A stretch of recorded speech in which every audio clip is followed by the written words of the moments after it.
Olá e bem-vindos a mais uma análise aprofundada. O tema de hoje é um que afeta, nossa, milhões de brasileiros.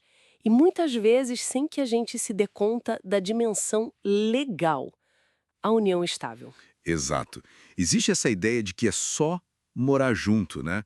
Mas a verdade é uma configuração familiar completa, com direitos e deveres muito bem definidos. Pois é.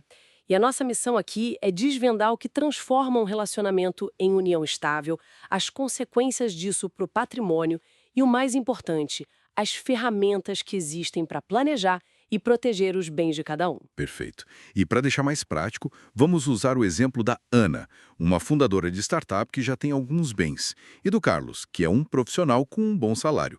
Eles estão pensando em morar juntos. Ótima ideia! A gente acompanha a jornada deles para entender como a lei se aplicaria. E nossa discussão, claro, é baseada em fontes do direito de família e no nosso Código Civil. Ok, vamos direto ao ponto. Ana e o Carlos namoram há 3 anos. A relação é séria, todo mundo sabe. Se eles alugarem um apartamento juntos amanhã, pronto, já é união estável. Onde é que a chave vira? Essa é a pergunta de US$ 1 milhão. E a resposta, não está no tempo. Existe um mito popular de que depois de, sei lá, 5 anos, um namoro vira união estável. Automaticamente. Ah, isso não existe então. Não existe na lei. A virada de chave não é temporal. Ela é intencional. Intencional. Como sim? A lei exige alguns requisitos, que a gente chama de objetivos, que são mais fáceis de ver. A convivência tem que ser pública. Ou seja, não é um namoro escondido. Exato. Tem que ser contínua, sem aquelas idas e vindas que quebram o vínculo. E duradoura, com estabilidade. O relacionamento da Ana e do Carlos, pelo que parece, já preenche esses pontos, né? Sim, parece que sim. Mas muitos namoros longos são assim. O, o que está faltando para ser uma união estável de fato? Falta o elemento mais crucial: o requisito subjetivo, o objetivo de constituir família. Certo. Mas isso não quer dizer ter filhos, necessariamente? De jeito nenhum. É sobre o projeto de vida em comum. É o casal se ver e se portar perante a sociedade como uma família. No namoro, mesmo num namoro mais sério, a família é um plano para o futuro, algo que vai acontecer. Entendi. Na união estável, a família já é uma realidade. Exatamente. É uma mudança de status na cabeça e nas atitudes dos dois. É a passagem do "nós vamos ser uma família" para o "nós somos uma família". E falando em regras, existem impedimentos? Por exemplo, se o Carlos ainda fosse casado no papel com outra pessoa, mas, sei lá, não a visse há anos. Ótima pergunta. Os impedimentos são, em geral, os mesmos do casamento. Não se pode formar uma união estável com parentes diretos, por exemplo. Mas para esse caso que você citou, a lei traz uma exceção muito importante no Código Civil. Que seria? O artigo 1723 diz que uma pessoa casada pode sim constituir união estável, desde que esteja separada de fato. Separada de fato. Isso quer dizer que não precisa do divórcio assinado no papel? Exatamente isso. Se o Carlos já não vive mais com a ex-esposa, se a vida em comum acabou na prática, ele está livre para formar uma nova família com a Ana, mesmo que a burocracia do divórcio ainda não tenha terminado. A lei reconhece a realidade, sabe? Entendi. A vida real vale mais que o papel nesse caso. Perfeito. Ok, então vamos assumir que a Ana e o Carlos formaram uma união estável, eles estão lá focados na mudança, na decoração e não assinaram nenhum papel sobre dinheiro. A partir desse momento, o que acontece com o patrimônio deles? A startup da Ana, que ela criou antes, corre algum risco? E o salário do Carlos? Olha, aqui é onde a informalidade encontra suas consequências mais sérias. Quando o casal não define as regras por escrito, a lei vai lá e impõe uma regra padrão. Uma regra default. Isso. É o que o artigo 1725 do Código Civil estabelece. Aplica-se o regime da comunhão parcial de bens. A comunhão parcial, o nome dá uma pista, mas vamos detalhar como isso funcionaria para Ana e o Carlos, na prática. Pensa assim, A lei cria como se fossem duas caixas imaginárias por patrimônio.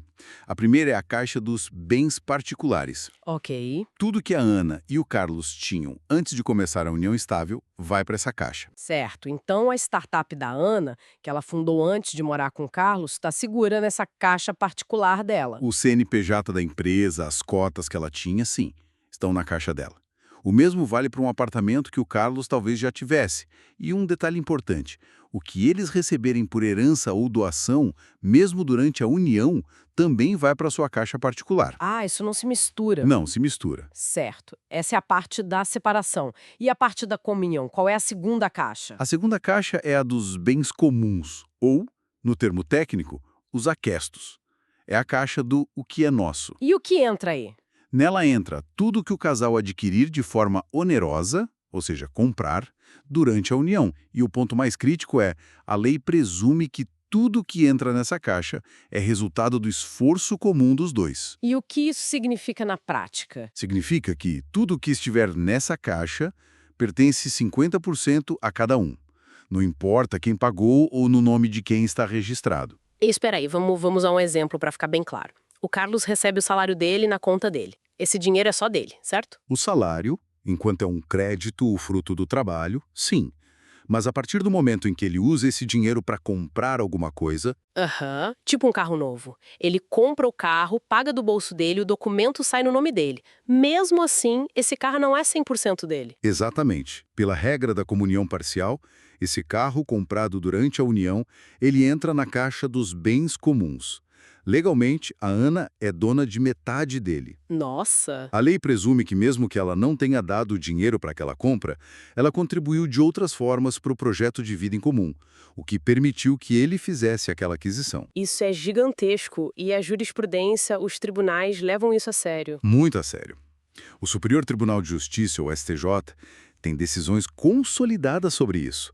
Por exemplo, valores do FGTS que foram sacados durante a união para comprar um imóvel entram na partilha. Entra tudo! Verbas trabalhistas, se o direito àquela verba nasceu durante a união, também são partilháveis. Até investimentos em previdência privada. Os valores que foram depositados durante a convivência são considerados patrimônio comum. Isso me leva de volta à startup da Ana. A empresa em si, as cotas, estão na caixa particular dela. Mas e os lucros que a empresa gerar enquanto ela estiver com o Carlos? E se ela usar esses lucros para comprar, sei lá, um imóvel? Ótimo ponto. Os lucros e dividendos que ela recebe durante a união, eles são considerados frutos de um bem particular. E, por regra, esses frutos se comunicam. Eles entram na comunhão. Quer dizer que... Se ela usar esses lucros para comprar um apartamento, esse apartamento será dos dois. A valorização das cotas da empresa dela também pode, em algumas situações, entrar na partilha se for provado que o esforço dela durante a união contribuiu para esse crescimento. Nossa, essa regra padrão parece uma armadilha para um casal como a Ana e o Carlos. Imagino que a Ana, como empresária, esteja apavorada agora. Existe um interruptor para desligar essa regra? Eles podem criar um acordo próprio? Com certeza, e é fundamental que casais como eles saibam disso. A ferramenta para isso é o contrato de convivência. Contrato de convivência. É um documento onde os companheiros podem escolher um regime de bens diferente do padrão, moldando as regras financeiras da relação de acordo com a sua própria realidade. E quais seriam as opções para a Ana e o Carlos nesse contrato? As opções são as mesmas do casamento. Para alguém como a Ana, que busca a proteção máxima do patrimônio, o regime mais indicado seria o da separação total de bens. Separação total. Como funciona? Nele, não existem as caixas comuns. O que é da Ana é da Ana, o que é do Carlos é do Carlos. O que tinham antes, o que comprarem durante. Nada se mistura. Nem patrimônio, nem dívidas. Parece a solução perfeita para ela. Mas e o oposto? E se eles quisessem unir tudo? Aí eles poderiam escolher a comunhão universal de bens. Esse regime joga tudo numa única caixa. O patrimônio que os dois tinham antes e tudo que adquirirem depois vira uma massa única 50% para cada um. É um regime de confiança total, mas com um risco bem maior. Exatamente. E existe também um regime híbrido, a participação final nos aquestos, mas ele é mais complexo e bem mais raro na prática. Era padrão, a comunhão parcial. E só agora descobriram isso. Eles podem assinar um contrato de separação total e fazer com que ele valha para os 5 anos que já passaram? Tipo, para limpar o passado? Essa é uma dúvida muito comum e a resposta do STJ é um sonoro não. Ah, não pode? Não. O contrato de convivência não tem efeito retroativo. Ele vale da assinatura para frente. Não dá para usar um contrato novo para apagar o regime que já vigorou. O patrimônio que eles construíram juntos naqueles 5 anos, ele vai continuar sendo comum. Nossa, esse é um ponto de atenção crucial. Total. A separação só valerá porque eles adquirirem a partir da assinatura do contrato. Então, a mensagem é: conversem e decidam isso antes ou logo no comecinho da convivência. E para esse contrato ter validade, ele precisa ser feito de alguma forma específica? Ele pode ser feito por instrumento particular, um documento simples assinado pelos dois, sabe? Mas para ter validade contra terceiros, como credores, e para dar mais segurança jurídica, o ideal é fazer por escritura pública, em um tabelionato de notas. Entendi, fica mais robusto, mais oficial. Exato. Certo. Agora, vamos avançar no tempo. Infelizmente, a relação da Ana e do Carlos não deu certo. Eles decidiram se separar. Como se oficializa o fim de algo que, por natureza, começou de forma tão informal? Olha, a união estável termina da mesma forma que começa, com o fato da vida.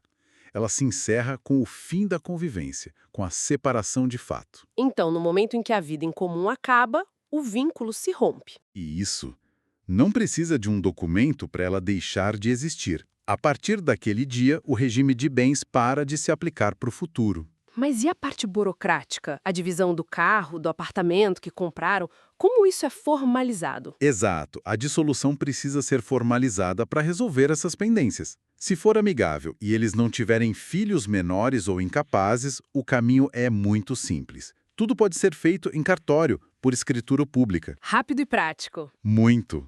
Agora, se houver briga pela divisão dos bens ou se tiver filhos menores envolvidos, aí não tem jeito.